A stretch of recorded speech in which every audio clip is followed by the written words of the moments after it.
Okay, another written question here. I suffer with remembering all the hardships I'm going through once I start my prayer, instead of focusing on the prayer itself. Firstly, may Allah ease your hardships and make things easy for you, and grant you, ease and abundance in all of your affairs. Secondly, I would say perhaps one way to do it is before you start your prayer, think of your hardships. So what do I mean by that? I mean, actually, your hardships coming to mind is not necessarily a problem.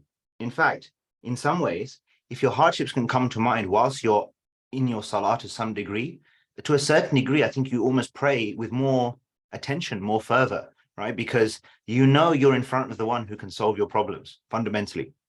Okay. But what my suggestion here is that you do this, like you actually consciously bring your hardships to mind before the prayer. So you come to the place of where you're going to pray, you're standing there, or you sit down, and don't start straight away, Allahu Akbar. Because you know that when you start, or you're saying from your experience that once you get into it, these things come to your mind, let them come to your mind before you begin. Then and there think about the hardships and the difficulties, but also think, who am I in front of right now? I'm in front of my Lord. Who is he? Yeah. Yeah, Allah says, is he not the one who responds to the person in distress when they call upon him? Yeah. And then ilahum Allah. Is there any God other than God? Right? Is there anyone else who you can even go to besides him with your issue, with your difficulty, with your request?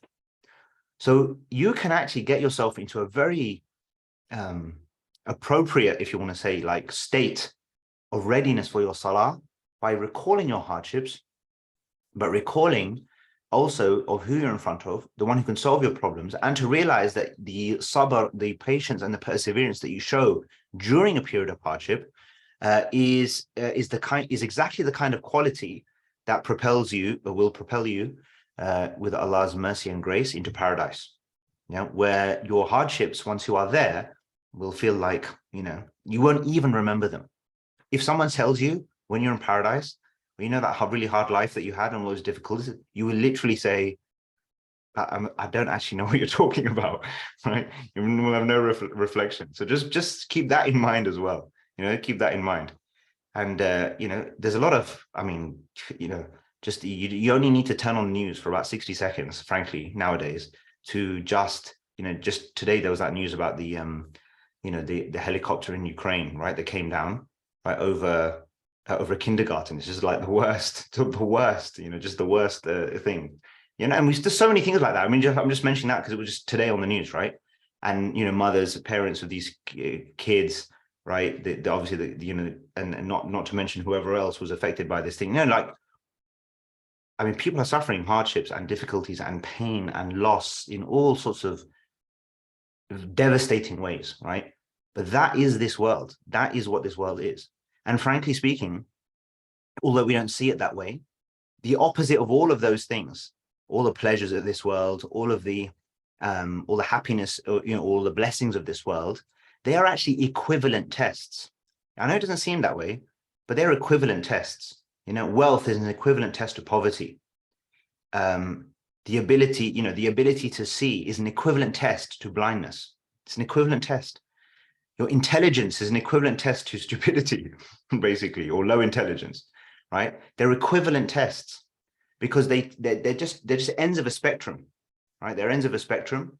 And for every point on that spectrum where you find yourself, wherever you are on that spectrum, you owe something because of that. Doesn't matter. So the person who has the wealth, right? They owe something to Allah because of that wealth. And the person who doesn't have it, they also owe something. They just owe something different. Right. And when you're on one end of the spectrum, you might think that, oh, well, if it wasn't like this, then I would be able to do it.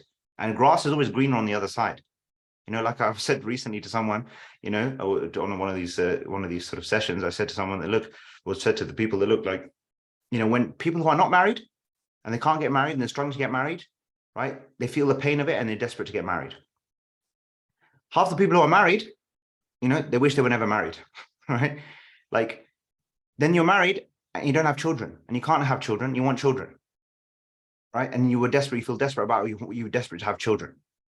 And then when you have children, right, half the time you're thinking like, I wish I did, or maybe I wish these kids, they weren't around, it was causing me stress, Grass is always green on the other side. So anyway, I know that's slightly tangential, but that's another point. But it's very important. Our perspective on tests and these trials and difficulties is also very important to bear in mind.